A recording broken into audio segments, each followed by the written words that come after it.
모든 것은 시작하면 뭐가 있어요? 그래, 모든 건 시작하면 끝이 있더라고요.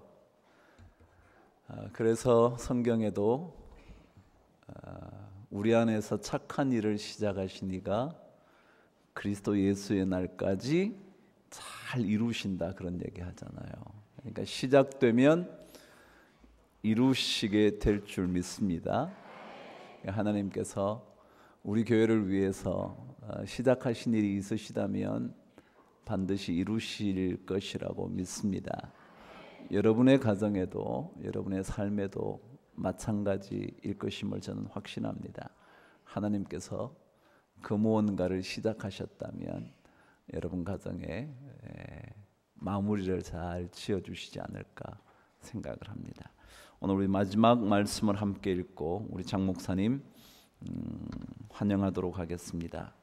사무엘하 23장 1절에서 5절까지 우리 한 목소리로 하나님의 말씀을 읽도록 하겠습니다. 다 찾으셨으면 저와 한 목소리로 말씀을 읽도록 하죠. 시작. 이는 다윗의 마지막 말이라. 이새의 아들 다윗이 말하며 높이 세워진 자 야곱의 하나님께로부터 기름 부음 받은 자 이스라엘의 노래 잘 하는 자가 말하노라. 여호와의 영이 나를 통하여 말씀하심이여 그의 말씀이 내 혀에 있도다.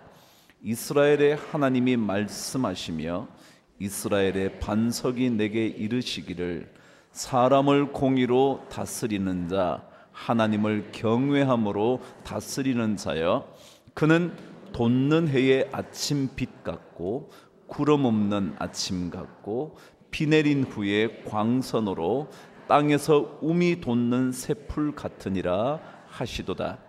내 집이 하나님 앞에 이같이 아니하냐.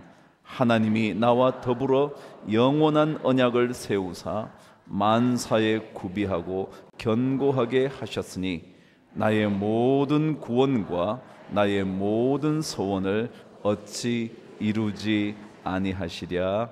아멘. 네. 3일 동안 우리를 영적으로 또 삶의 기쁨으로 우리에게 말씀을 전해주셨던 우리 장 목사님 마지막 말씀 우리가 함께 듣게 될 텐데 목사님 나오실 때 큰 박수로 환영을 하실까요? 우리 장 목사님 맞이하겠습니다.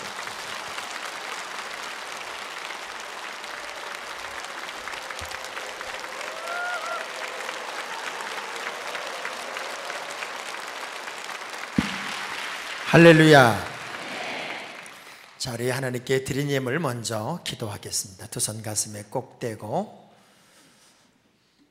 꼭 필요한 시간에 꼭 필요한 자리에 꼭 필요한 사람을 부르신 우리 주님을 찬양합니다. 거룩한 욕심꾸러기들이 은혜를 사모하며 헐떡거리는 심정으로 이전에 있게 하셨음을 감사합니다. 두세 사람이라도 내 이름으로 모인 곳에는 내가 함께하리라 이미 약속하신 주님, 주님이 함께 하시면 병든 자가 고침받았고 문제 있는 자가 자유함을 얻었으며 기가 막힌 인생들에게 새로운 미래가 활짝 열렸습니다. 여기에도 그 임재의 역사가 있게 하여 주옵소서. 먼저 감격하고 흥분하는 이들을 통해 하나님은 성막을 지었고 무너진 성벽을 수축하였습니다.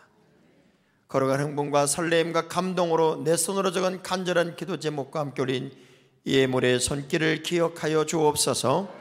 심은 것으로 거두게 하시는 주님, 세상 문 닫혀도 하늘 문이 열리게 하시고 안 될 때 되게 하시고 없을 때 있게 하셔서 이 가정 저 가정 감사와 간증과 축복과 꿈같은 11조의 신기록을 세우게 하여 주시옵소서.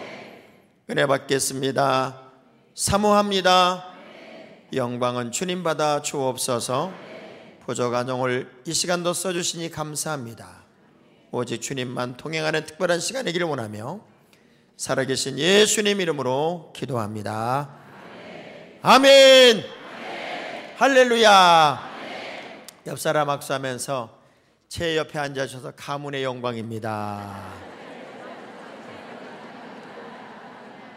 하여간 좋은 사람과 함께하는 거 은혜 중에 은혜입니다. 인생의 최고의 복은 만남이고, 좋은 사람 만나고, 좋은 교회 만나고, 좋은 목사님 만나고, 좋은 성도 만나는 것은 은혜 중에 은혜입니다. 된장 잘못 담근 건 1년만 고생하면 되지만 사람 잘못 만나면 평생 고생을 합니다. 우리 옆 사람 악수하면서 우리 어떻게 이렇게 잘 만날 수 있을까요?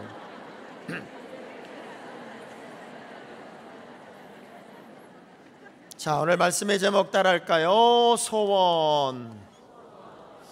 하나님은 우리에게 소원을 두고 행하시는 분입니다. 여러분은 다 소원이 있고 그 소원이 이루어지기를 꿈꾸고 사는 분들이에요.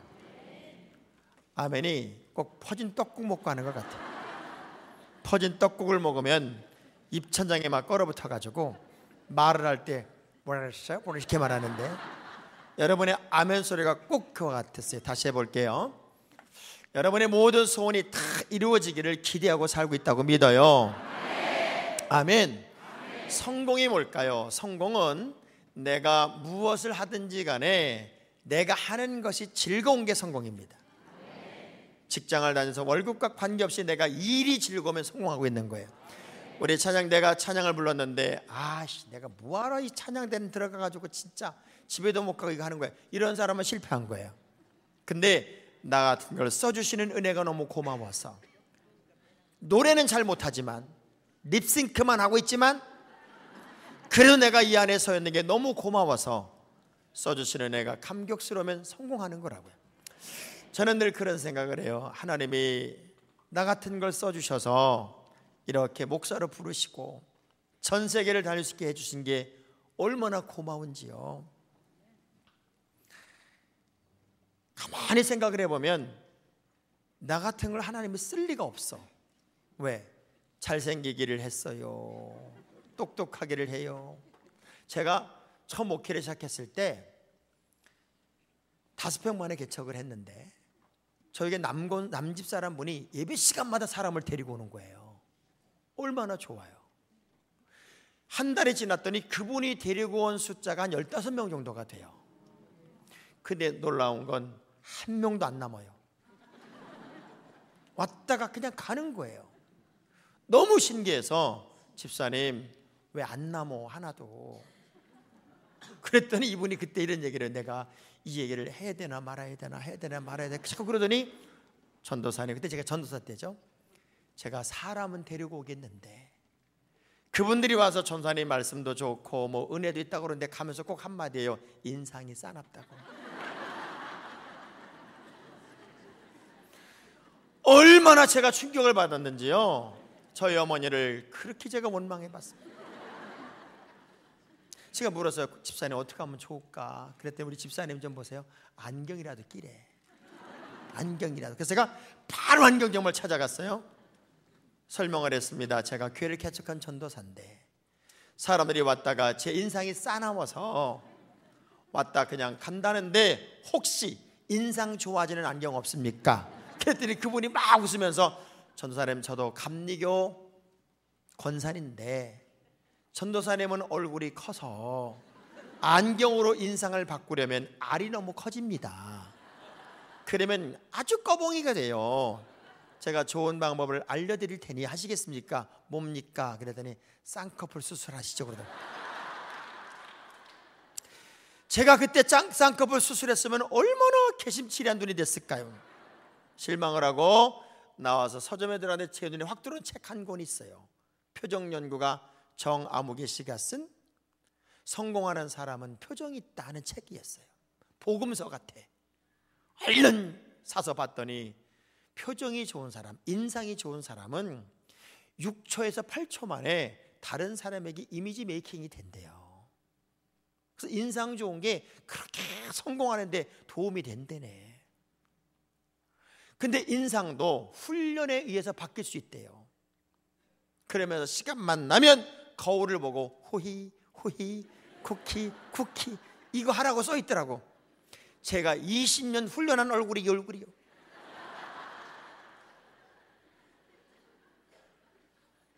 자, 한번 해봅시다. 우리도 호히 후히 쿠키 쿠키. 요걸 그냥 땡겨야 돼. 막 땡겨야 돼. 자, 숨을 들어 마시고 4번을 이어보는 후히 후히 쿠키 쿠키. 그리고 이제 끌어가는 거, 쭉 끄는 거예요. 숨 들어 마시고 시작. 후히 후히 쿠키 쿠키. 그리고 옆 사람 쳐다봐봐. 옆 사람 쳐다봐. 얼마나 이뻐졌어요. 사실 성도들이 교회에 들어오면 다 자기 영역 표시해 놓고 다른 사람과 어울리기도 싫어하고 끼리끼리만 어울린단 말이에요. 누군가를 위해서 웃어만 줘도 사람이 땡겨요. 사람이 와요. 그리고 여자들은 웃지 않으면 얼굴은 승부가 안 나요. 웃어야 사람이 꼬인다고요. 옆 사람 얼굴 한번 쳐다보면서 웃어야 될 것 같아요. 웃어야.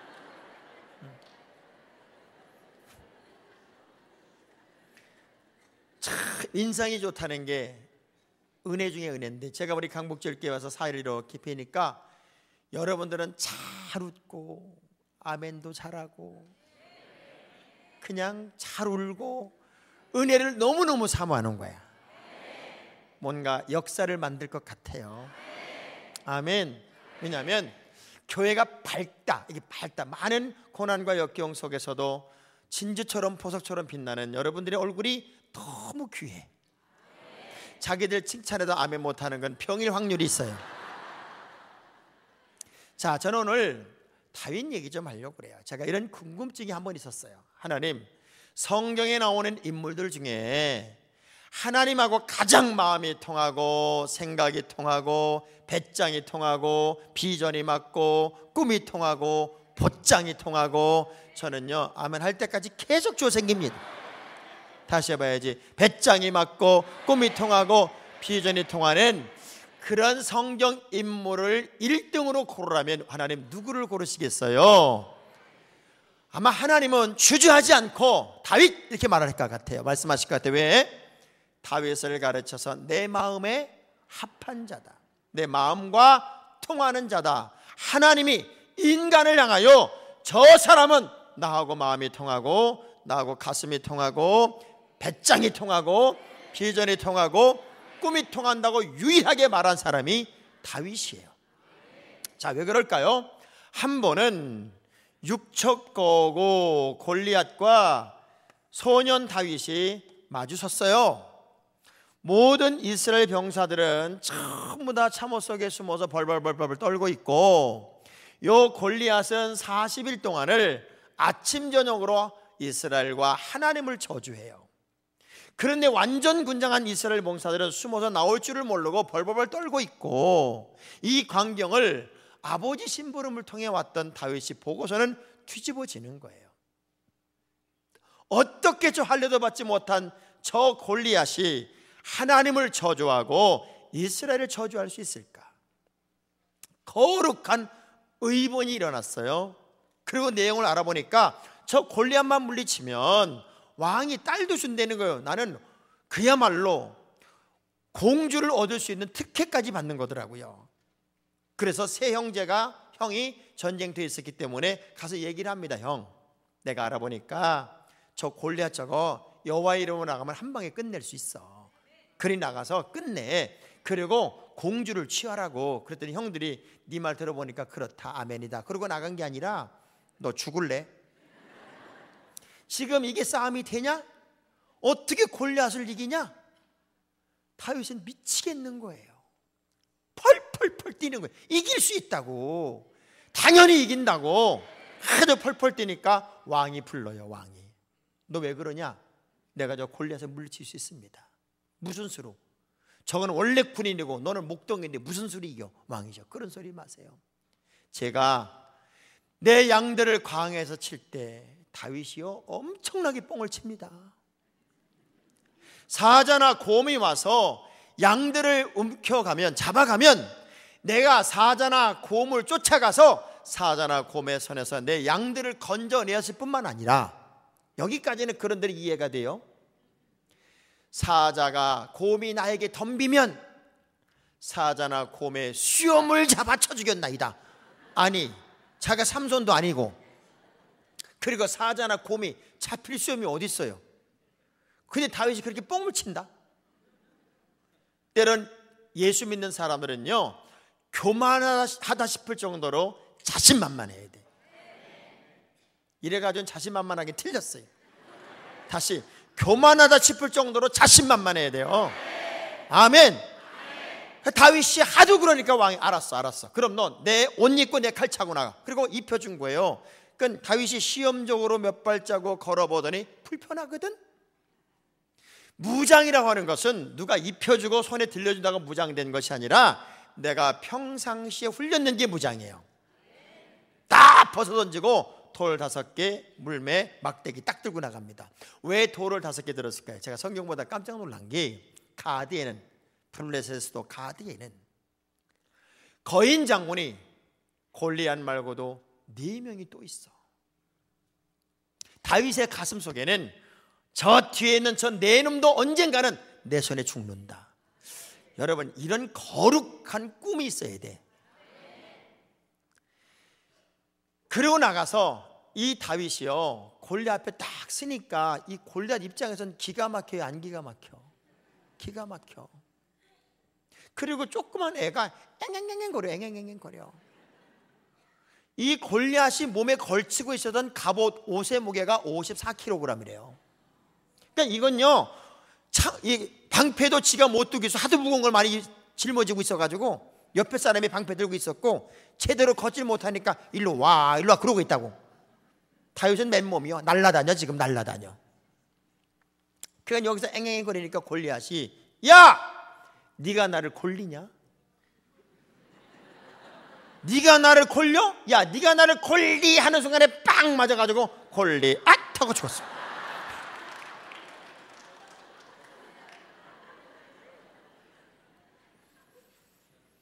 그 하나님의 역사는 안 되는 게 아니라 안 하는 거더라고요.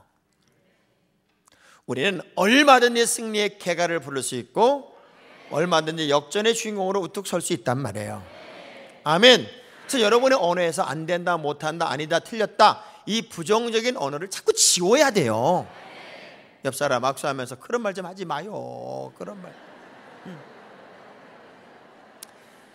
자, 이렇게 당당하고 이렇게 멋진 다윗도 오늘 본문의 이야기를 보니까 이는 다윗의 마지막 말이에요. 사람은 언젠가는 주님 나라 가게 돼 있어요. 저는요, 예언을 되게 잘하는 목사예요. 제가 여러분 예언하면 아직까지 틀린 적이 없어. 어떤 성도들에게 딱 보고 예언을 합니다. 제가 오늘 여러분에게 보너스로 예언 하나 해드릴게요. 여러분은 언젠가는 죽습니다. 이거보다 확실한 예언은 없습니다. 근데 이 다윗의 마지막 고백, 사람은 얼마나 오래 살았느냐 하는 것보다도 더 중요한 것은 어떻게 살았느냐 하는 것. 어떻게. 다윗은 그의 마지막 고백이 너무 아름다워요. 어떤 한 분이 돌아가시는데 4명의 아들이 한 번도 아버지를 돌아본 적이 없어요. 그래서 임종은 지켜보겠다고 또 와서 삥 둘러앉았는데 양심의 가책이 있잖아요. 아버지를 돌아보지 않았고 죽음만 지켜보고 있으니 얼마나 미안해요. 그래서 큰아들이 그러는 거예요. 얘들아, 우리 아버지 평생 소원이 우황청심만 원 없이 드시는 거였는데 우리가 그 한 번도 사드린 적이 없으니 숨 넘어가시기 전에라도 그저 입에 넣어드리고 돌아가시게 하자. 막내야, 너 얼른 가서 환으로 된 건 못 넘기실 테니 물로 된 우황청심만 좀 사와라. 그래서 막내를 시켰어요. 막내가 우황청심만을 살아갔고 세 아들이 아버지 임종을 이렇게 지키는데 세상에 막내가 오기 전에 막 숨이 넘어갈 것 같아. 얼마나 숨이 가빠지는지 마음이 다급해진 큰아들이 아버지를 쳐다보면서 발을 동동 구르며 그럽니다. 아우, 이 자식이 죽은 거에 산 거야. 이 자식이 죽은 거에 산 거야. 아직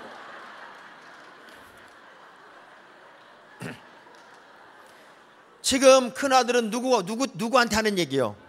약사러 간 막내가 안 오니까 아버지를 숨 넘어가게 생겼는데 아버지가 숨 넘어가나 안 넘어가나 지켜보면서 막내 안 온다고 이 자식이 죽은 거에 산 거야. 이 자식이. 근데 여러분 알아요? 사람은 숨이 끊어질 때까지 듣는데요. 다 듣는데요. 아버지가 죽다 보니까 기가 막혀. 이건 해도 너무해. 아들놈들이라고 어떻게 아버지가 죽는데 죽어가는 아버지를 쳐다보고 이 자식이 죽은 거야 산 거야? 너무 억울해서 그 아버지가 죽다 말고 있는 힘을 다 일어나가지고 벌떡 일어나면서 아직 안 죽었다 이놈들아. 그러고 죽었대.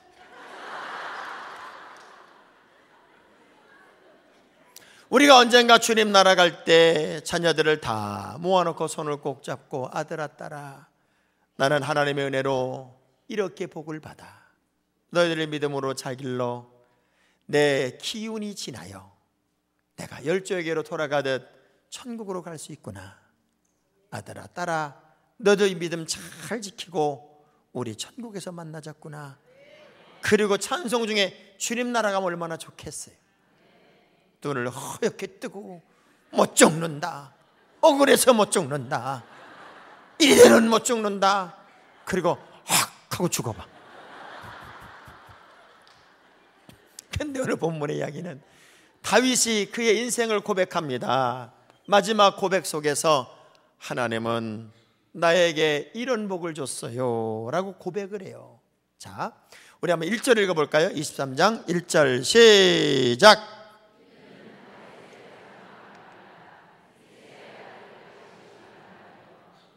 자, 거기 보니까 하나님이 어떻게 했어요? 높이 세워진 자. 자기는 하나님에 의하여 높이 세워졌다는 고백을 합니다. 자, 다윗은 목동입니다. 근데 목동이 뭐가 됐어요? 왕이 됐어요. 그러면 많이 높아졌어요? 조금 높아졌어요? 무지하게 높아졌어요? 조금 높아졌어요? 무지하게 높아졌어요. 자, 사무엘 선지자가 이새의 집에 왔어요. 그리고 그 아버지 이새에게 얘기를 합니다. 아들들 좀 다 불러오세요. 그랬더니 이새가요 8아들 중에 막내둥이 다윗만 양을 치라고 그러고 7 아들만 불러다 놨어요. 그 아버지 되게 웃기는 아버지입니다. 주의 종 선지자가 아들들을 다 데리고 오라갈 때 왜 막내둥이를 빼놨을까요? 얼마든지 종에게 그 역할을 시킬 수 있어요. 하인에게 역할을 시킬 수 있다고요. 그럼에도 불구하고 막내둥이 보러 양치라고 그러고 막내둥이만 빼놓은 거예요. 어느 가정이든지요 막내둥이는 특별한 사랑을 받아요. 이래봬도 제가 막내예요. 제가 막내이기 때문에 우리 어머니는 그렇게 가난하고 어려운 환경에서도 대부도란 섬에서도 저만을 위해서 예비오제 원기소를 저만 먹였어요. 여러분 원기소 알아요? 어린이 종합 비타민제였어요. 무지하게 맛있었어요. 뒤주에다 감춰놓고 저만 먹였어요. 하루는 제가 그걸 먹고 있는데 저 형님 장학일 목사님이 맛있어? 그러더라고요. 그래서 제가 한 입 줘? 그래서 달래요. 한 입을 줬더니 눈이 뒤집어져요. 이럴 수는 없다는 거예요. 어떻게 막내는 주고 난 안 주냐고 막 땡깡을 부리니까 저희 어머니가 그때 이런 말씀 하시더라고요. 얘 이놈아 쟨 막내 아니냐. 막내가 식은땀 흘려서 그래. 그리고 뒤주에다 감춰놓고 절대 둘째는 안 줬습니다. 지금도 장학일 목사님의 원하는 너는 예비오제 먹어서 나보다 키가 컸고 자기는 못 먹어서 키가 안 자랐다고 그걸 그렇게 원통해 합니다. 원통해. 하루는 어머니가 나간 사이에 장학일 목사님이 뒤주를 뒤져가지고 다 먹어버렸어요. 뒤지게 맞았습니다. 아주 뒤지게 맞았어요. 7 아들을 향하여 사무엘 선지자가 물어요. 이 아들입니까? 하나님이 아니라는 거예요. 이 아들입니까? 그도 아니다. 이 아들입니까? 그도 아니다. 사무엘 선지자 입장에서는 다 왕감 같은데 하나님은 계속 아니라는 거예요. 7명이 다 지나갔어요. 아무도 없어요. 그래서 사무엘 선지자가 물어요. 또 있냐? 아마 아버지가 이렇게 말했을 것 같아요. 하나 있긴 있는데 그 현찮아가지고 그냥 양이나 보라고. 아버지도 인정하지 않았어요. 근데 하나님이 고르고 빼내오더란 말이에요. 저는요, 성경보다 깜짝 놀란 게 당연히 복 받는 게 아니야. 당연히. 보세요. 아브라함에게서 이삭으로 복이 넘어올 때, 장자권이 넘어올 때 이스마엘이라고 하는 서자를 넘은 거니까 이건 쉬워요. 아브라함에게서 이삭으로. 근데 이삭에서 야곱으로 복이 넘어갈 때는요, 에서라고 하는 장자를 넘은 거예요. 이스라엘의 전통, 유대 전통을 다 깨고 하나님이 야곱에게 복을 전가시키더란 말이에요. 더 놀라운 건 야곱에서 요셉으로 넘어올 때는 요셉은 야곱의 11번째 아들이에요. 이건 장자권이나 전통도 다 넘어서 말도 안 되게 점핑해서 하나님이 복줄 자를 찾아서 복을 준 거라고. 다윗도 마찬가지예요. 그 7명의 아들이 다 지나가도록 하나님이 아니라는 거예요. 내가 기름 부을 사람은 8번째 다윗이라는 거예요.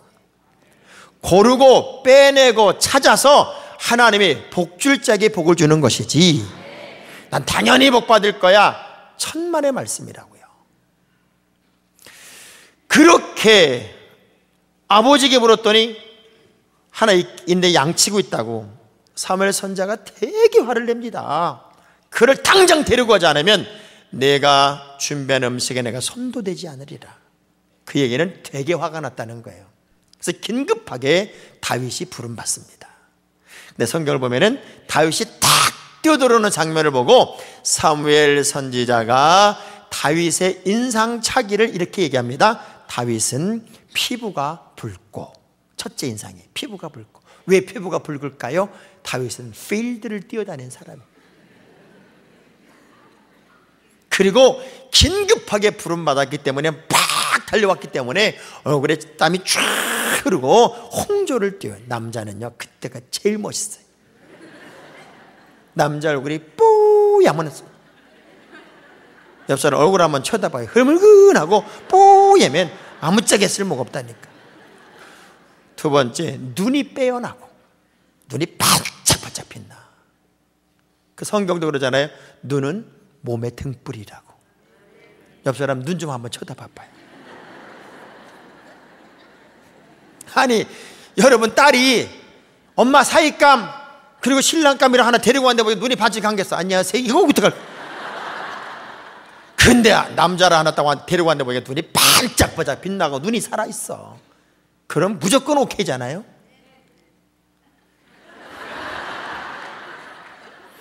그리고 아름답더라 이렇게 표현돼요.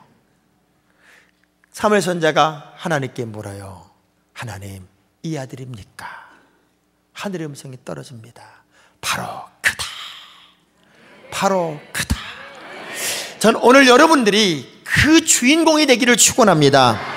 복받을 사람이 이 사람입니까? 바로 그다. 아버지도 인정하지 않았어요. 아버지도 불러내지 않았어요. 하나님이 복줄자를 찾아 끌어내서 그에게 복을 주고 그에게 응답을 주고 그에게 역사의 길을 열어주더란 말이에요.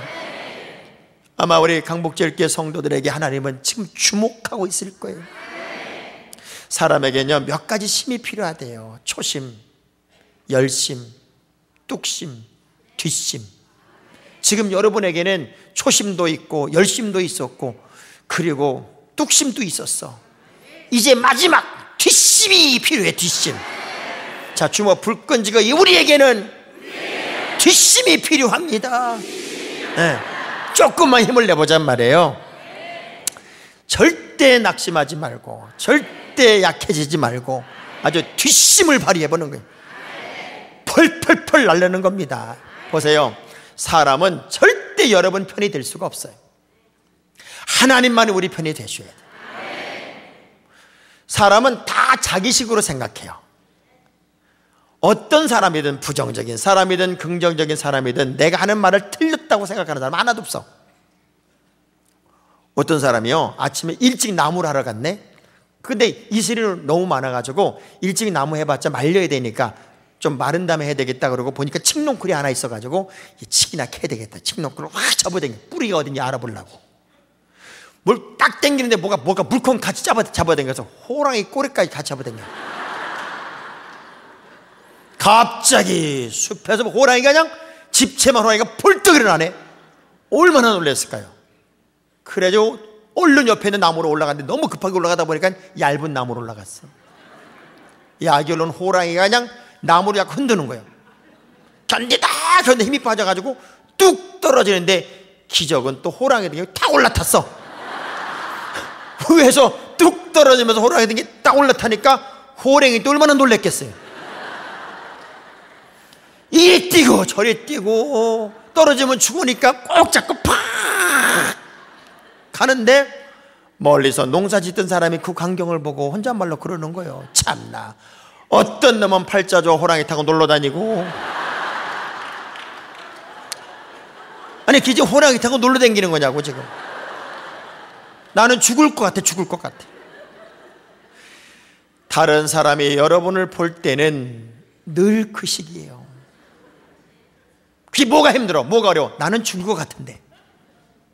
그래서 사람을 기대하지 말고 의지하지 말고 여러분은 하나님만 붙잡고 가요. 옆 사람 악수하면서 자꾸 왜 엉뚱한 데를 쳐다봐. 뭐라. 하나님은 그렇게 세워주셨어요. 그리고 이스라엘에 기름 부음 받은 자. 자, 기름 부음 받았다는 얘기는 임명했다, 임명. 그야말로 인정했다 그 얘기예요. 왕이나 제사장으로 도장을 꽝 찍었단 말입니다. 여러분 어딜 가든 무엇을 하든지 간에 크리스찬이라는 정체성을 확실하게 분명하게 가지고 다니세요. 예수를 믿는 건지 안 믿는 건지 그런 거 말고, 어떤 분은 성경 들고 가다가 예수 안 믿는 친구 만나면 감춘다. 어디가? 어정 가. 뒤에 뭐야? 아야 못 다녀. 아니 예수 믿는 게 왜 부끄러운 거냐고요. 언제부턴가 교회에서 다 비춰주니까 이제 성경 찬송도 안 가지고 다녀.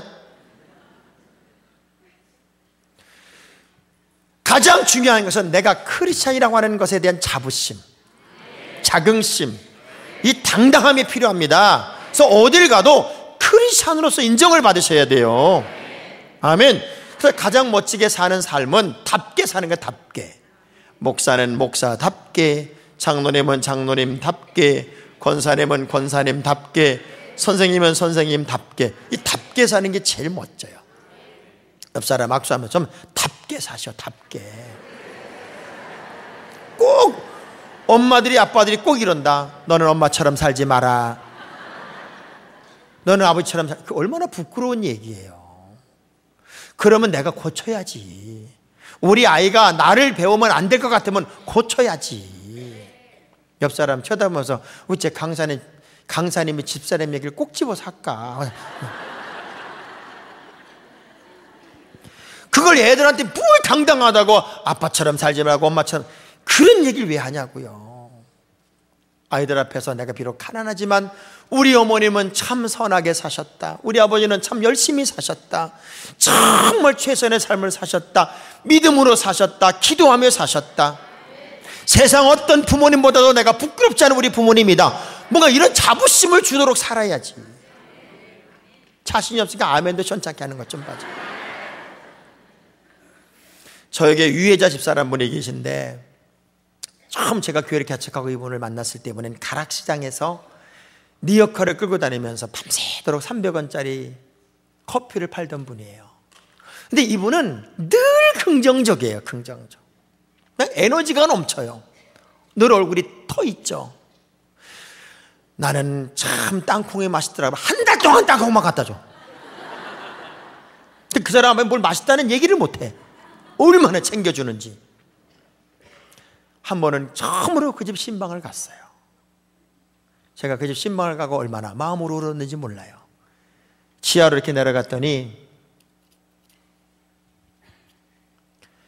이렇게 닭장처럼 이게 칸칸 있고, 이게 100만 원, 10만 원짜리 집이에요. 제가 강동구 성내동에다 개척을 했거든요.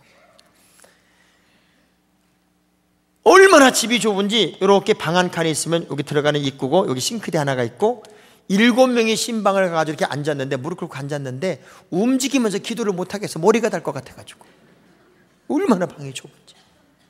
남편은 실직하고 있었고 이 부부는 아기가 없어요. 근데도 그렇게 기뻐. 늘 그렇게 즐겁게 사는 거예요. 저도 가난이라면 섬에서 얼마나 지겹도록 겪어본 거예요. 너무 마음이 아프더라고요. 찬송을 부르고 기도를 하는데 마음이 아파. 그래서 기도할 때 기도가 더 클라이막스로 가잖아요. 하나님, 믿음의 가정입니다. 열심히 살려고 하지 않습니까? 돈도 또 뭐 하셨습니까? 하나님, 이 가정 부끄럽지 않게 물질의 복 좀 주십시오. 하나님, 이 가정도 떳떳하게 하나님의 가정으로 살도록 하늘 문을 좀 열어주십시오. 간절하니까요, 기도도 클라이막스로 가요. 응답하시고 역사하시고 하늘의 문을 여시고 기적을 허락하옵소서. 그러니까 통달하는 교인들도 아멘 아멘 하면서 커가고 최고 정점으로 갔을 때 응답하옵소서 아멘. 그리고 제가 이제 침을 생겨. 그러니까 갑자기 조용해진 거예요. 한 1, 2초간에 응답하옵소서 아멘 고요. 갑자기 조용해지고 얼마나 조용해졌겠어요. 근데 누군가가 너무나도 정확하게 타이밍을 딱 맞춰서 생리적 현상의 소리를 내는 거예요. 내가 미쳐 진짜. 기도가 막 되고 있는 거 막 응답하옵소서 아멘 고요 뽕 이래. 다 들리게. 갑자기 웃음이 여기 턱 걸리는데, 이렇게 턱 걸리는데, 지금 같으면 제가 노려내가지고요 웃고 다시 했을 거야. 근데 그때는 그런 여유가 없잖아요. 미칠 것 같아. 턱 걸리는데 웃으면 안 된다는 사명. 몸을 여길 꼬집고 입술을 깨물고 막 땀이 흐르는데, 더 놀라운 건 아무도 안 웃어. 아무도 안 웃는데 목사가 먼저 낄낄거리고 웃을 수가 없잖아요. 그래가지고 입술을 깨물고 몸을 비비꼬고 막 땀이 흐르고 1분 이상을 아무 소리 못하는 거야. 그야말로 정막이 흐르는 거지. 그렇게 시간이 좀 지나고 나니까 좀 진정이 되더라고요. 그래서 이제 마무리 기도를 하고 그 다음부터는 못 쳐다봐 사람을. 왜? 누가 꼈는지 너무 궁금할 것 같아. 그래서 저렇게 성경 읽고 말씀 그대로 전하고 축원하옵나이다 하고 축도까지 딱 끝나고 나니까 그 7명이 갑자기 땅바닥을 두들기면서 누구야?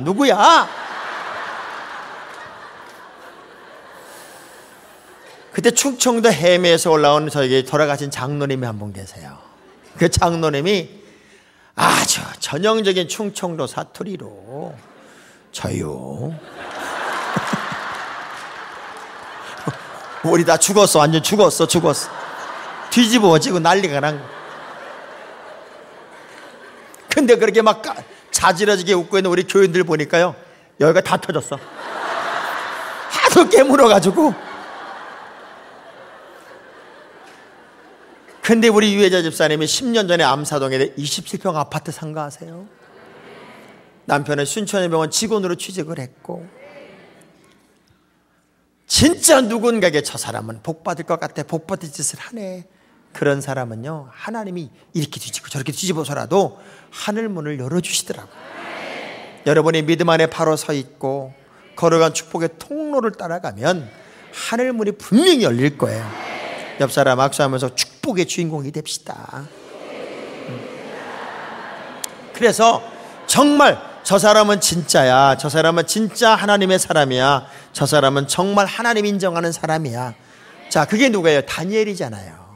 다리오 왕이 다니엘의 사자굴에 집어던질 때 뭐라고 그래요? 이게 모함인 줄 알아요. 그리고 다니엘을 죽이는 게 너무 마음이 아파. 그게 뭐라고 그래요? 다니엘아, 내가 항상 섬기던 사시는 하나님이 너를 구원하리라. 그리고 이 다리왕은 믿어요.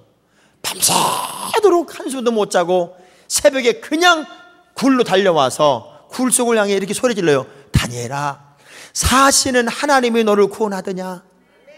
야, 근데 그 밤에요, 하나님의 사자들의 입을 봉해버렸대. 다니엘을 못 먹어. 그러니 다니엘은 사자굴 속에 떨어지니까 자기 힘으로 살 방법이 없어. 그는 그냥 널브러져 기도하는 거예요. 근데 사자들의 입이 다 묶였어. 발톱도 감춰졌어. 그럼 다니엘이 괴로워요? 사자들이 괴로워? 사자들이 괴로운 거예요. 밤새도록 먹잇감을 가운데 놓고 통성기도를 하는 거예요. 통성기도. 이제나 입이 벌어지나 하고 쭉 밀어보고 이제나 발톱에 나온다고 툭툭 쳐보는데 다니엘은 틀어놓아서 천신안마에 마사지까지 받아가며 하룻밤을 지새고, 다니엘아, 사신 하나님 너를 구원하더냐? 왕이시여, 사시는 하나님이 나를 구원하다이다.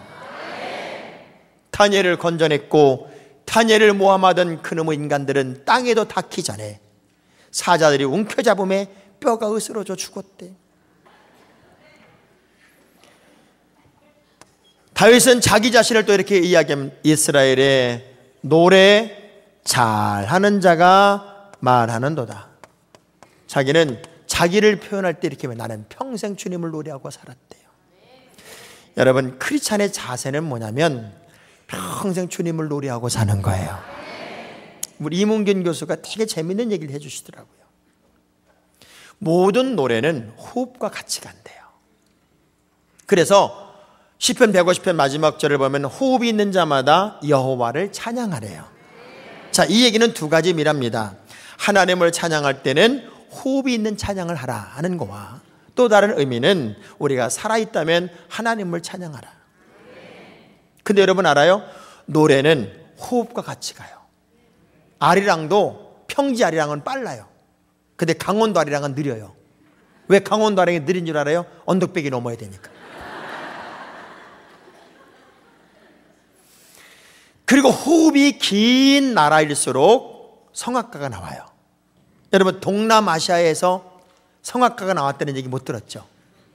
왜 그런 줄 알아요? 더워가지고 호흡이 짧아. 그래서 유명한 성악가가 안 나오는 거예요. 인도 같은 데는 너무 더우니까 노래를 쫙 못 올려. 그래서 삐 이렇게 올라가. 노래는 세 종류잖아요. 육의 노래가 있고, 혼의 노래가 있고, 영의 노래가 있어요. 세상 노래는 전부 다 육체에 맞췄기 때문에 요즘은 아주 그냥 무슨 걸그룹이니 남자팀이니 노래가 아니야, 춤이야. 노래는 뭔 소리인지 모르겠어.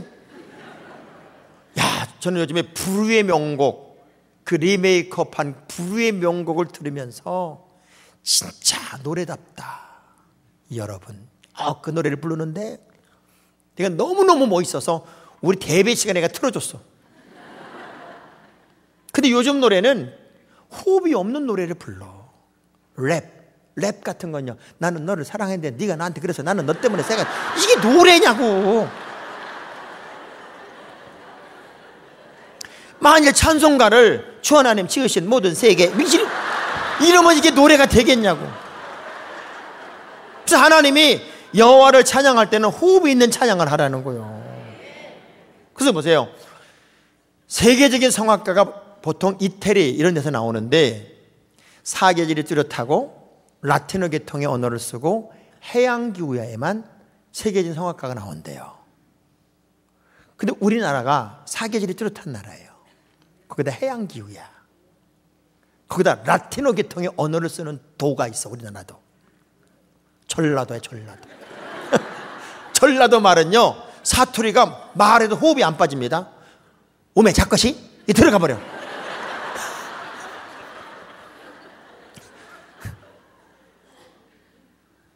확 조사보라 들어가 버리게 들어가. 말이 전라도 말은요, 나가 밥 먹게 배부르잖아. 이 숨이 들어가. 그래서 전라도에서 세계적인 성악가가 나와. 우리나라도 충청도는요 성악가가 안 나와.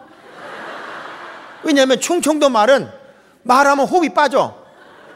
장로님 진지 잡숴 쑥 빠져버려. 쑥 빠져버려. 하나도 안 남아.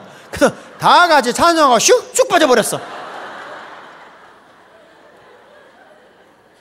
그래서 여러분, 충청도에서는요 개그맨만 나와. 성악가가 안 나오고. 그거 신기하잖아. 그래서 우리가 하나님을 찬양할 때는 호흡이 있는 찬양. 우리 주 하나님 지으신 모든 세계 한번 누가 반주 한번 해봐요. 여러분, 그리고 우리 홍성가사님 마이크를 딱 한번 잡아봐봐요. 그리고 이 같은 찬양인데 보세요. 호흡이 있는 찬양. 예를 들면 다 같이 찬양하시오. 주 하나님 지으신 모든, 이렇게 불러야 돼. 근데 전라도 말 한번 따라해 봅시다. 숨 들어 마시고 저를 따라해 보세요. 나가 밥 먹은 게 배부르지라니? 하나 안 빠졌지. 숨이 하나 안 빠졌어. 그래서 우리 후렴만 한번 호흡을 탁 놓고 호흡이 있는 찬양이 얼마나 멋있는지 탁 오른손을 이렇게 들어서 손끝을 바라보면서 후렴으로 주님의 높고 위대하심을 우리 찬양 한번 쫙 불러보겠습니다. 주님의 높고 위대하심을 숨 들어 마시고 내 영혼이 찬양하네. 숨 들어 마시고 주님의 높고 위대하심 내 영혼이 찬양하네.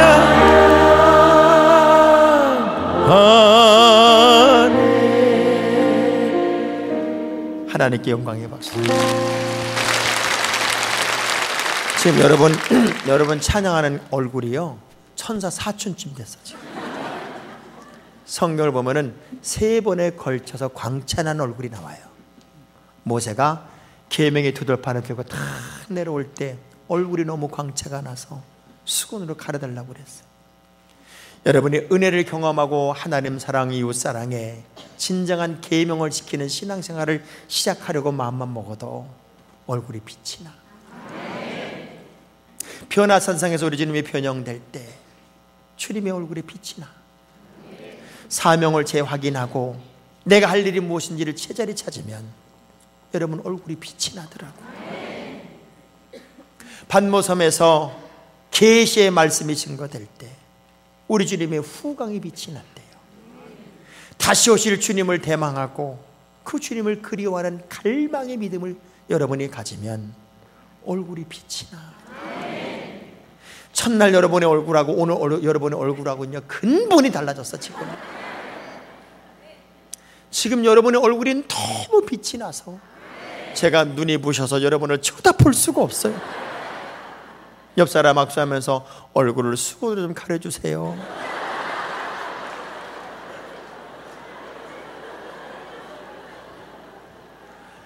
여러분 평생 주님 노래하고 삽시다.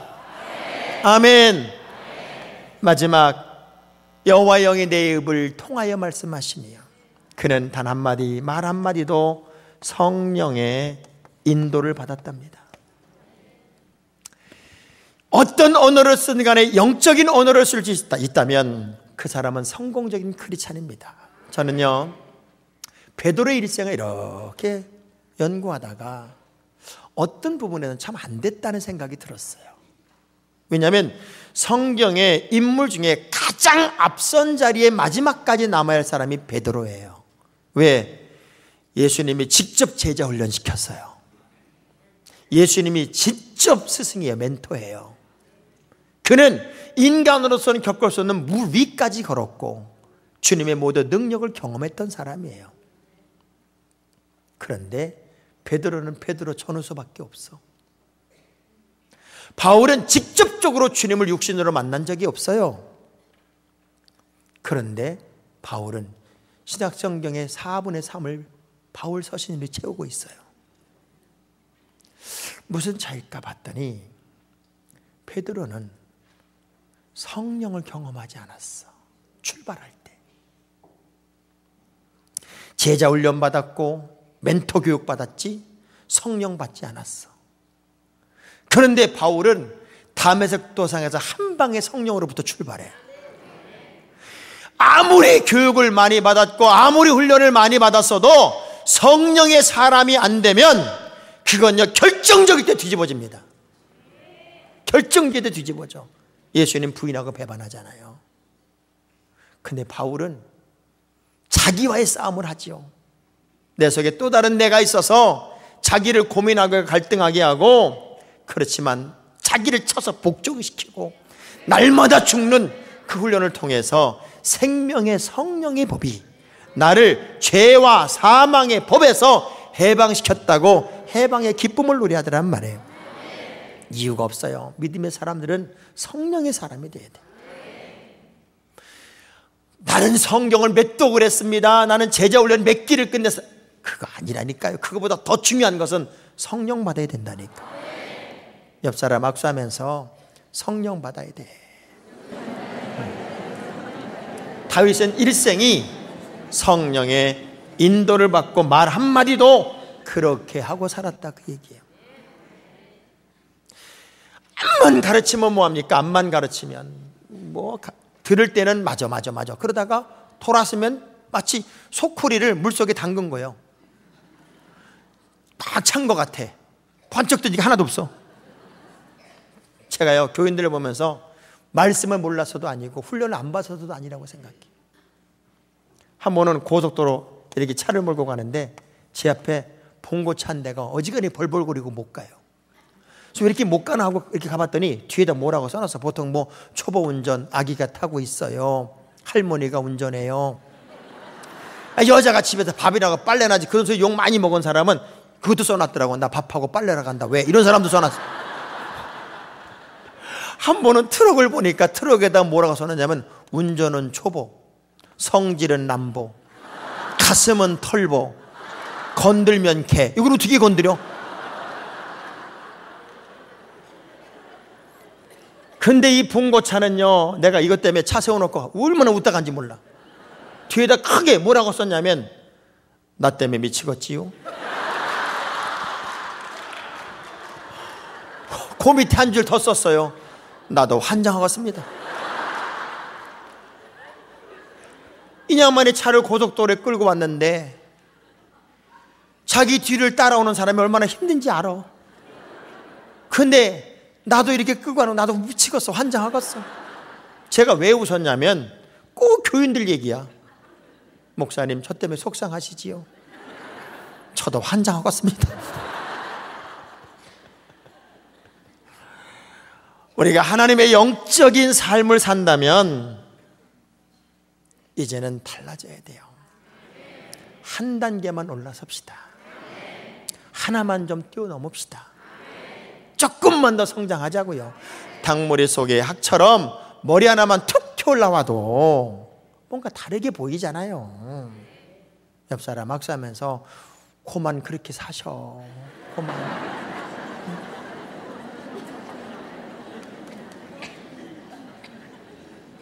연세가 드신 분들일수록 주머니 열라고 그랬잖아요. 주머니 열고 사세요. 네. 그러니까 저희 교회 권사님들은 저 앞에서 늙었다는 얘기하면 저한테 되게 혼납니다. 목사님 늙은이는 빼줘. 늙은 게 벼슬입니까 권사님? 자꾸 늙었다고 그래. 백수 시대인데 30년 더 살아야 되는데 70도. 제가 되게 뭐라고 그래요. 그럼 늙은이를 늙었다고 그러지 뭐라냐. 늙었다고 그러지 마라. 염으로 간다고 그래라. 곡식 염을도 인생도 염으는 거 아니냐. 옆 사람 얼굴 한번 쳐다보면서 인사합시다. 참 많이 염으셨습니다. 좀.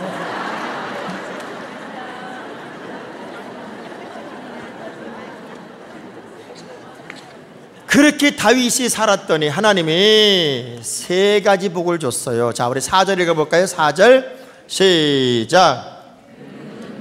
그는 돋는 해에 뭐 같고? 아침빛 같고, 또 구름 없는 아침 같고, 또 우미 돋는 새풀 같으니라 하시도다. 5절 보니까 나와 내 집이 하나님 앞에 앞에 이같지 아니야. 이같지란 말은 사절을 받는 거예요. 나와 내 집은 하나님 앞에서 돋눈의 아침빛 같았고 구름 없는 아침 같았고 비 내린 후에 땅에서 묻어있는 새풀 같았다. 그게 나와 내 집이었다는 거예요. 전 여러분의 가정에 이제부터 이 세 가지 복을 다 받게 되기를 축원합니다. 나와 내 집은 하나님 앞에 이와 같았다는 거예요. 그런데 우리 하나님이 만사에 구비하고 견고하게 하셨으므로 나의 모든 구원과 나의 모든 소원을 어찌 이루어주지 않겠느냐? 당연히 이루어준다는 거예요. 당연히. 할렐루야. 그러니 이제부터 여러분의 모든 소원이 이루어지는 기대를 가지고 사세요. 그러면 세 가지 복이에요. 첫째, 돋는의 아침빛. 이거 아주 쉽게 우리식으로 표현하면 떠오르는 태양 같아요.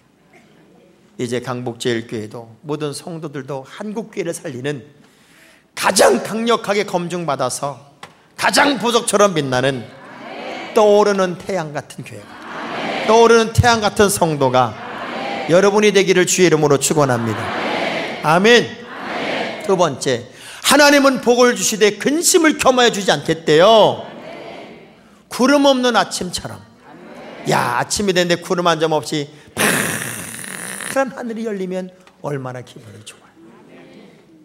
그러나 문제라는 것은 여러분이 믿음을 키우면 문제가 사라져요. 갑자기 문제가 커지는 것은 믿음이 작아진 거예요. 다윗 앞에 골리앗은 문제가 안 되는데 나머지 이스라엘 앞에 골리앗은 문제예요.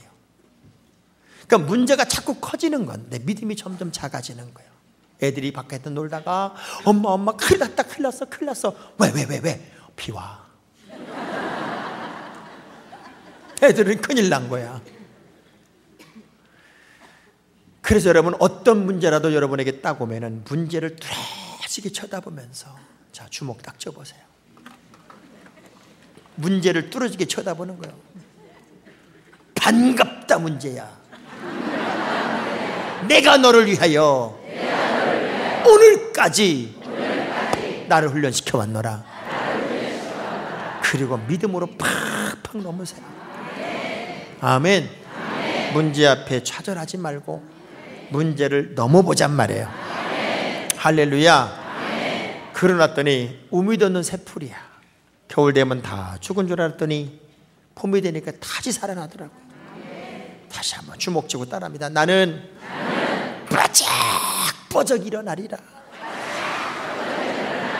떨면서 다시. 나는 바짝바짝 일어나리라. 저는요, 반대 결혼을 했어요. 반대 결혼. 연애를 3년 했는데 제 아내가 집에다 얘기도 안 해놓은 거야. 막 대학원에 합격하고 저는 목회를 나가야 돼. 제 아내는 대학원을 합격하고 저는 목회를 나가야 되는 거예요. 그래서 결혼해야 된다. 앞으로 우리 감리교회는 결혼하는 목사 안수 안 주니까 내가 지금 한 달 남았는데 결혼해야 된다. 그랬더니 그쪽 집에 난리가 난 거예요. 이제 막 대학원 합격한 애가 배랑간에 시집 간다고 그러니까 얼마나 난리가 났겠어요. 그래가지고 막 말로 할 수 없는 제가 수모를 겪는 거예요. 그래도 제 아내가 워낙 나를 좋아해서 막 집을 갖추라고 막 그래가지고 결국은 결혼을 했어요. 우리 집은 하객이 500명, 거기는 20명. 저는 장인을 결혼식장에서 처음 만났어요. 큰 동서가 그러더라고요. 저분이 장인이야, 가서 인사해. 그래. 개척하고 그야말로 먹을 게 없는 그 환경에 제 아내는 자기 친정 쪽으로 손 하나 벌릴 수가 없어. 그 외로움과 싸우는 시간들 얼마나 힘들고 어려워요. 그런데 그 시간들을 다 넘고 나니까 3년 만에 확 뒤집어지더라고. 그분들이 다 내 앞에서 무릎을 꿇더라고. 그리고 지금은 내가 대빵이야. 내가 반드시 역전이 되더라고요.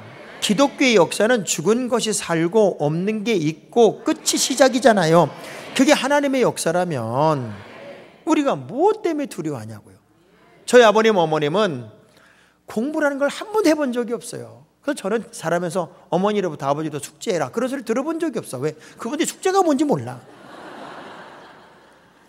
그래도 믿음으로 자녀를 길러야 되겠다는 하나님이 준 지혜가 있어서 우리 아버님이요, 예수 믿고 나서 자식들 낳기 전에 모든 동생들 불러놓고 우리는 두 가지를 하자.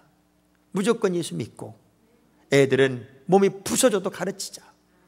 그래서 사촌들까지 전부 다 가르친다는 걸 잊지 말자. 그래서 가운데다 배울학자를 쓰라 그런 거예요. 그래서 저희는 장학을 타고 태어나. 장학 다음에 아무거나도 이름이 있어. 우리가 오남매거든요. 장학심, 장학신, 장학분, 장학일. 여러분 장학일 목사 들어봤죠? 장학일, 장학분. 저희가 요즘에 방송 진행하고 그러면 꼭 전화가 와. 장학봉 목사님하고 장학일 목사님은 형제예요. 그런 전화가 와요. 그럼 내가 맞아요, 제 형제예요. 우리 형제고 제 바로 위에 형인데요. 그러면은요 전화를 걸어 놓고 아이씨 그리고 끊어. 왜 그러나 봤더니 지네끼리 내게서 섰어. 근데 학자 다음에 아무거나도 있어요. 장학심, 장학신, 장학분, 장학일, 장학봉, 장학남, 장학만, 장학념, 장학천, 장학진, 장학손, 장학봄, 장학용, 장학민. 딱 두 개만 없어. 장학금, 장학생만 없어. 근데 다 이름대로 됐어. 한 세대도 지나가지 않아 가장 대부도에서 가난했던 집이, 유일하게 예수 믿었던 우리 집이 지금은 제일 유명한 집도 됐다니까. 우리 아버님 돌아가셨는데 부주 봉투가 4,500개야. 나는 여러분이 안 놀라서 내가 놀랬어. 우리 하나님은 믿음의 가정을 돋는 아침빛처럼, 구름 없는 아침처럼, 우미 돋는 새풀처럼 보란듯이 역전의 주인공으로 세울 거야. 나와 내 집이 하나님 앞에 이같지 아니하냐. 만사에 구비하고 견고하게 하신 하나님이 나의 모든 구원과 나의 모든 소원을 어찌 이루지 아니하시랴. 이제 여러분 모든 소원이 주님 안에 이루어지게 되기를 주의 이름으로 축원합니다. 근데 여러분 꿈이란 단어를 영어로 뭐라고 그래요? 드림이라고 그래요. 근데 꿈을 영어로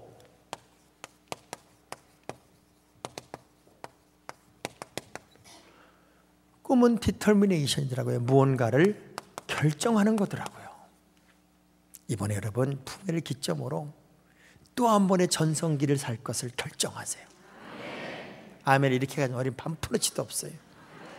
따라서 이제부턴 내 인생에, 우리 가정에, 우리 기업에, 우리 교회에, 내 인생에 전성기다. 한번 떨면서 이렇게. 뭔가를 결정하면 자연적으로 찾아오는 게 리스크예요. 리스크. 꿈이 있는 사람은 꿈을 이루기 위한 대가를 치를 준비가 필요해요. 하나님이 이 강북제일교회를 어마어마하게 세우시고 다 기준 없이 무너져가는 한국교회를 세우기 위한 마지막 기준으로 보석을 만들어내고 있다고 저는 믿어요. 그 리스크를 다 감당하고 하지만 꿈이 있는 사람은 expectation, 기대감을 가지고 살아. 내일이 설레고, 내일이 기대가 되고, 내일이 감격스럽고, 오늘보다 내일이 더 그리운 날이. 언젠가 여러분 문이 쫙 열리고 모든 게 다 해결됐을 때 그냥 사방팔방에서 가장 완벽한 하나님의 교회로 인정받았고 검증이 끝난 하나님의 교회로 사람들이 인산인해를 이루고 부흥이 목말라버린 이 시대에 부흥의 역사를 만드는 하나님의 교회로 뚝 선다. 저는요 늘 우리 목사님 볼 때마다 그 기대감이 있어. 기대감. 그런 사람은요 에스피레이션, 갈망의 갈망. 부흥을 갈망하는 성도는요, 목사님 제가 어젯밤에 꿈을 꿨는데요 세상에 얼마나 많은 사람들이 우리 예배당에 들어찼는지, 아래층 위층 그냥 통로에 마당에 들어오지 못한 사람이 줄을 서가지고 쫙 학교 마당까지 뱀꼬리처럼 늘었습니다. 맨 앞자리에 목사님 말씀 전할 때마다 아멘 손 들고 아멘하는 사람인데 보니까 장학봉 목사가 아멘 하고 있더라고요. 갈망하는 거예요. 근데 이 갈망의 신앙이 없는 사람은 목사님 왠지 완지 모르겠어요. 밤새도록 뱀이 목을 칭칭 감고 벼랑 끝에서 떨어지기 직전에 헤매다가 깼다고. 바뀌어야 돼요. 그리고 모든 것을 모티베이션, 동기로 만들어야 돼요. 이번 기회가 여러분의 새로운 토약을 꿈꾸는 동기가 되기를 주의 이름으로 축원합니다. 제가 부흥의 마지막 구 하나 외치고 말씀을 마치려고 그래요. 저희 교회는 제가 2001년도에 300축구 선교단이라는 축구 선교단을 만들었어요. 그리고 2002년도 월드컵 우리가 4강 들었을 때 그 축구 선교단을 데리고 제가 축구를 너무너무 좋아하고 축구를 너무너무 잘해서 저는 유격도 다 빠져서 축구 때문에 너무 축구가 재밌어서 새벽 예배를 못해. 조기 축구 가고 싶어가지고 어떤 때는 기도하다가 슛 그리고 깨.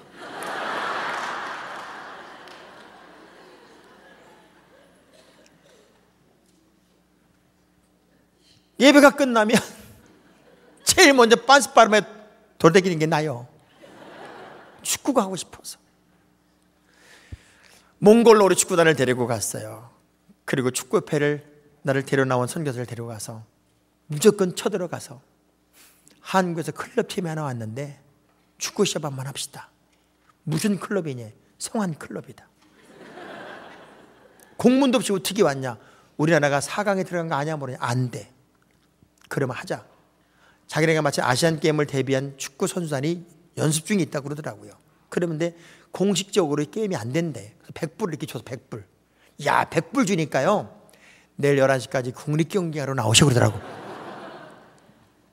11시에 국제심판 3명, 그쪽 선수 23명, 임원들, 우리는 평균 나이 43살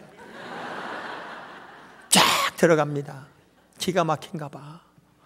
아니 어떻게 축구 선교단이고 축구 클럽팀이 왔다고 그러더니 노인네가 왔냐 이거지. 걱정하지 마라. 이 팀은 오비팀이다. 시합을 했어요. 아무리 못해도 국가대표는 다르더라고. 우리가 팽팽 돌아가가지고 25분 만에 3대0. 그래서 제가 한 골 넣었어요. 내가 한 골, 국가대표 대회에서 한 골 넣었다는 걸 알아줬으면 좋겠어. 그냥 3대1로 졌어 그냥. 그리고 그 친구들을 서울식당이라는 식당으로 다 데려갔어요. 1인당 15,000원짜리 식사였어요. 그때 당시 돈으로. 걔들은 한 달 월급이 5만 원이에요. 5만 원 월급 받는 친구들을 15,000원짜리 식당으로 데려갔으니 눈이 뒤집어지지. 그때부터는 제가 교주야. 가자는 대로 다 가고 하자는 대로 다 하고 안수한다면 머리 뒤밀고 하여간 우리 그 축구선교단이 지금은 매년 태국으로 가요. 태국으로 가서 학교팀하고 조인해서 한 팀은 오전에 공연하고 공연 끝난 다음에 축구 시합을 해요. 축구인 너무 재밌어요. 우리가 간다고 그러면 무슨 한류 팀이 온 줄 알아. 전교생을 다 모아놓고 우리 애들은 거기서 공연하는데 지들이 무슨 뭐 한류 가수인 줄 알고 벨로를 다 부르고 난리가 납니다. 깍깍거리고 난리가 납니다. 수천 명이. 전부 다 뿌라에서 라쿤 예수님은 당신을 사랑합니다. 볼펜 목걸이를 다 걸어주는 거예요. 그래서 한 5교회, 5군데 학교를 가면 매일같이 축구를 5게임 해보세요. 그 더운 나라에서. 첫째 날, 둘째 날 우리가 이기거든. 셋째 날부터는 무조건 져. 그리고 한번 나가면 안 들어와. 죽을라고 그래. 아주 죽을라. 그 축구 선교단이 늘 운동장에만 가면 무릎 꿇고 기도하고 외치는 구호가 있어요. 따라합시다. 할 수 있다. 하면 된다. 꼭 된다. 아멘. 여러분은 까먹으니까 써줘야 돼. 따라합시다. 할 수 있다. 하면 된다. 꼭 된다. 아멘. 자, 어떻게 하냐면요. 제가 준비! 그러면 여러분은 아자! 이렇게 하는 거예요. 대한민국의 화이팅은 아자야. 근데 이걸 또 느리게 아자! 그러면 안 되고 아자! 딱 한마디가 올라와야 돼. 자, 준비! 아자! 제가 시작하면 제가 시범 보여볼게요. 할 수 있다. 하면 된다. 꼭 된다. 아멘! 이렇게 하는 거예요. 아멘은 등이 몇 개 떨어질 정도로 하네. 자, 준비! 아자! 어떤 사람은 느려가 아자! 그러지 말고 아자! 탁 올라와요. 다시 준비! 아자! 시작하면 박수부터 치는 거예요. 시작! 할 수 있다! 아멘 된다! 꼭 된다! 아멘! 자, 요렇게 하는 거예요. 요렇게. 자, 3번만 한번 해볼 겁니다. 3번만. 어깨 힘을 좀 빼고 준비! 아자! 시작! 할 수 있다! 하면 된다! 꼭 된다! 아멘! 시작!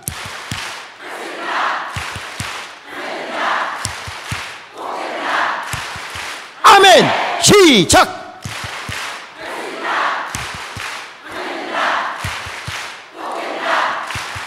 아멘! 할렐루야! 오늘 나흘 동안 참 즐거운 시간을 가져서 너무나 감사하고 말씀을 또 하나하나씩 잘 풀어주셔서 너무 고맙습니다. 우리 장 목사님 다시 한번 감사 인사 한번 드리도록 할게요.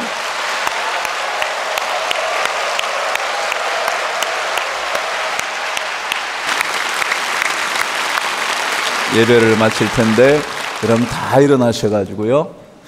우리 장 목사님께서 아까 조금 전에 불렀던 주 하나님 지으신 모든 세계요.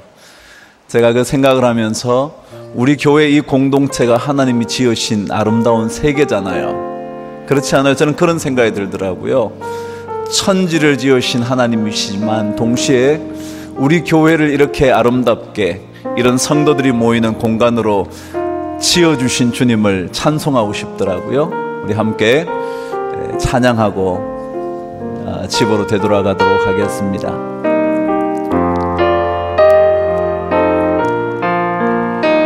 주 하나님 지으신 모든 세계 여러분의 영혼으로 한번 그려보십시오. 내 마음속에 그려볼 때 하늘의 별 이곳을 비추는 별빛을 한번 생각해 보십시오. 뇌서 주님의 권 이 성전에 가득 찼네. 주님의 높고 위대하심 주님의 높고 위대하심을 내 영혼이 찬양하네. 주님의 높고 위대하심을 내 영혼이 찬양하네. 주님의 높고 위대하심 두 손을 들고 주님의 높고 위대하심을 내 영혼이 찬양하네. 주님의 높고 위대하심을 내 영혼이